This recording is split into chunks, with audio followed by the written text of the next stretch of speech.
Assalamualaikum warahmatullahi wabarakatuh. Nama saya Naila Kalinda Clarissa Putri dari kelas 10 MIPA 2. Hari ini saya ingin mempresentasikan tugas saya tentang mengidentifikasi tugas dan wewenang lembaga-lembaga negara yang diberikan di Google Classroom tadi pagi. Oke, karena ini adalah lembaga-lembaga negara, jadi saya akan mulai dari MPR. MPR itu adalah Majelis Permusyawaratan Rakyat. MPR itu bukan tugas wewenang. Jadi saya akan membahas tugas dan wewenang serta dasar hukum dari berbagai lembaga-lembaga negara. Saya kemudian MPR itu Majelis Permusyawaratan Rakyat. Dasar hukum MPR terdapat pada pasal 253. Pasal 2 ayat pertama menjelaskan bahwa MPR terdiri atas anggota DPR dan anggota DPD. Yang kedua, MPR itu bersidang sedikitnya sekali dalam 5 tahun di ibu kota negara. Yang ketiga, segala putusan Majelis Permusyawaratan Rakyat ditetapkan sebanyak. Sedangkan kalau pasal 3 itu berisi tentang Majelis Permusyawaratan Rakyat berwenang untuk mengubah dan menetapkan undang-undang dasar. Yang kedua, MPR dapat melantik presiden atau wakil presiden. Yang ketiga, MPR hanya dapat memberhentikan presiden atau wakil presiden sesuai masa jabatannya di undang-undang dasar. Oke, akan itu pasal 2 dan pasal 3 saya akan lanjutkan ke tugas dan wewenang.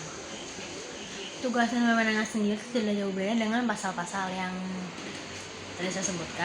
Jadi saya akan sebutkan tugas dan wewenangnya. Tugas dan wewenang MPR adalah mengubah dan menetapkan undang-undang dasar. Yang kedua, melantik presiden dan wakil presiden sesuai pemilu. Yang ketiga, memberhentikan presiden dan wakil presiden pada masa jabatannya.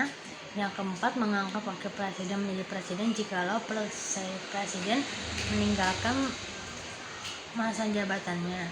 Yang kelima, mengangkat wakil presiden baru bila terjadi kekosongan jabatan. Yang keenam, mengangkat presiden dan wakil presiden baru jika jabatan tersebut mengalami kekosongan. Dan yang terakhir, pemegang kekuasaan legislatif. Lanjut ke DPR. DPR itu adalah Dewan Perwakilan Rakyat. DPR juga mempunyai dasar hukum serta tugas dan wewenang dari lembaga.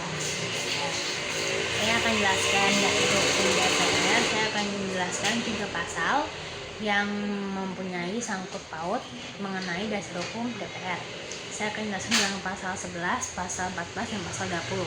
Pasal 11 itu menjelaskan bahwa presiden dalam membuat perjanjian internasional lainnya yang menimbulkan akibat yang luas dan mendasar bagi kehidupan rakyat yang terkait dengan beban keuangan negara dan atau mengharuskan perubahan atau pembentukan undang-undang harus dengan persetujuan DPR.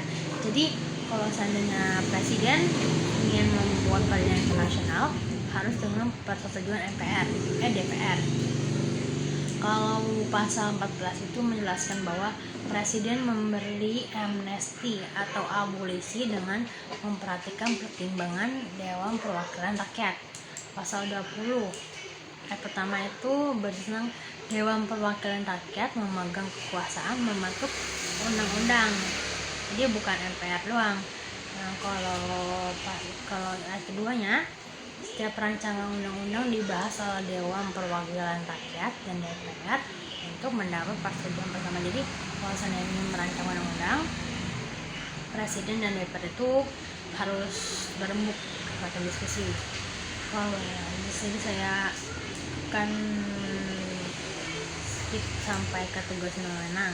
Tugas dan wewenang DPR itu pertama, menyerap, menghimpun, menampung, dan menindaklanjuti aspirasi rakyat atau pendapat rakyat.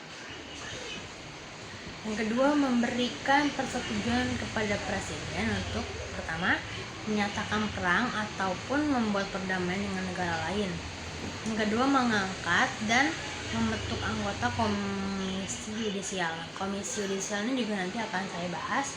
di paling bagian terakhir. Dan ayat ketiga memberikan pertimbangan kepada presiden dalam hal pertama pemberian amnesti dan abolisi, yang kedua mengangkat duta besar dan menerima penetapan duta dan besar lain, yang kedua, yang keempat memilih anggota BPK dengan memperhatikan pertimbangan DPD, Dewan Perwakilan Rakyat. Jadi kalau seandainya ingin memilih anggota BPK ini di Badan Pemeriksa Keuangan, jadi DPR itu harus memperhatikan pertimbangan DPD. Jadi saya akan lanjut lagi. Yang kelima itu memberikan persetujuan kepada Komisi Yudisial terkait calon hakim agung yang akan ditetapkan menjadi hakim agung oleh presiden. Yang keenam, memilih 3 orang hakim konstitusi untuk selanjutnya diajukan ke presiden. Jadi sekarang itu adalah beberapa hukum dasar serta tugas pemilihan dari MPR dan DPR. Saya akan datang ke DPD.